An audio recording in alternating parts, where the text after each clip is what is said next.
സ്വർണ്ണാഭരണങ്ങൾ എന്ന വ്യാജേന മുക്കുപണ്ടം വിൽപ്പന നടത്തി പണം തട്ടുന്ന അന്തർ സംസ്ഥാന തട്ടിപ്പ് സംഘം പിടിയിൽ. കർണാടക മാണ്ടിയിൽ നിന്നുള്ള 4 അംഗ സംഘത്തെയാണ് കാസർഗോഡ് പോലീസ് പിടികൂടിയത്.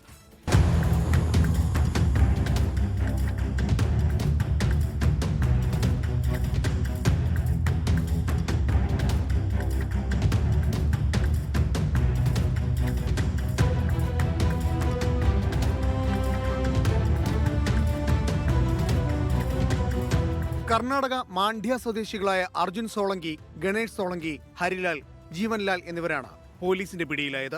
രഹസ്യ വിവരത്തിന്റെ അടിസ്ഥാനത്തിൽ ജില്ലാ പോലീസ് മേധാവിയുടെ സ്പെഷ്യൽ സ്ക്വാഡും കാസർഗോഡ് ടൗൺ പോലീസും നടത്തിയ അന്വേഷണത്തിലാണ് തട്ടിപ്പ് സംഘം വലയിലായത്.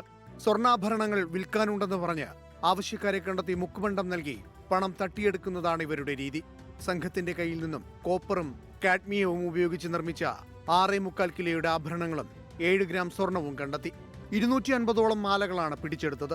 സ്വർണമല്ലെന്ന് സാധാരണ പരിശോധനയിൽ തിരിച്ചറിയാൻ കഴിയാത്ത രീതിയിലാണ് ആഭരണങ്ങൾ നിർമ്മിച്ചിരിക്കുന്നത്. ജ്വല്ലറികളിൽ നിന്ന് ലഭിക്കുന്നതിനേക്കാൾ കുറഞ്ഞ വിലയ്ക്ക് സ്വർണ്ണാഭരണം നൽകാമെന്ന് വാഗ്ദാനം നൽകിയാണ് ആവശ്യക്കാരെ കണ്ടെത്തുന്നത്. പരിശോധനയിൽ ആഭരണത്തിൽ നിന്ന് ഒരു ഭാഗമാണെന്ന് വിശ്വസിപ്പിച്ച് യഥാർത്ഥ സ്വർണം പരിശോധനയ്ക്കായി നൽകും. കച്ചവടം ഉറപ്പിച്ചാൽ വ്യാജ സ്വർണ്ണാഭരണങ്ങൾ നൽകിയാണ് കബളിപ്പിക്കുന്നത്. ഒരാഴ്ച മുമ്പ് കാസർഗോഡ് എത്തിയ സംഘം ബേക്കൽ പള്ളിക്കരയിലായിരുന്നു താമസം. പോലീസ് പരിശോധനയ്ക്കിടെ 2 പേർ ഓടി രക്ഷപ്പെട്ടു. കർണാടകയിൽ പൂവിൽപ്പന നടത്തുന്ന സംഘത്തിന്റെ മറവിലാണ് തട്ടിപ്പ് നടത്തിയിരുന്നത്.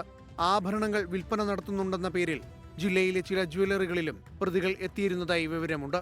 തെലങ്കാന, ആന്ധ്രാപ്രദേശ്, തമിഴ്നാട് എന്നിവിടങ്ങളിൽ സംഘം തട്ടിപ്പ് നടത്തിയ ശേഷമാണ് കേരളത്തിലെത്തിയത്. 24 കാസർഗോഡ്.